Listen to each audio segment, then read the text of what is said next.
പാകിസ്ഥാനെതിരെ ഒന്നും പൊട്ടിയിട്ടില്ലെന്ന് കോൺഗ്രസ് നേതാവ് കെ.സി. വേണുഗോപാൽ. രണ്ടാഴ്ചയായി മോദിയുടെയും അമിത്ഷായുടെയും വെടിയാണ് പൊട്ടുന്നത്.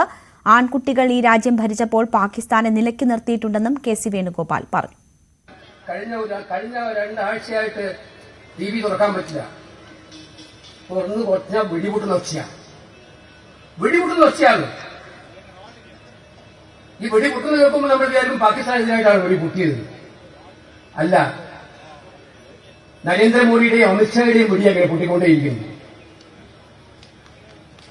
ഇന്ന് ആക്രമിക്കും, നാളെ ആക്രമിക്കും, മറ്റന്നാൾ ആക്രമിക്കും, വെറുതെ വിടില്ല, വേരോടെ പിഴുതെറിയും. ആൺകുട്ടികൾ ഈ രാജ്യത്ത് ഭരിച്ചിരുന്നു. പാകിസ്ഥാൻ ഒരക്ഷരം മിണ്ടിയപ്പോ പാകിസ്ഥാന് ഒരു കാലത്ത് പിന്നെ കുറെ കാലത്തേക്ക് ചിന്തിക്കാൻ പോലും വക നൽകാതെ അവർക്ക് ചുട്ട മറുപടി കൊടുത്ത ഇന്ദിരാഗാന്ധിയുടെ പാർട്ടിയാണ് ഈ പറയുന്നത്.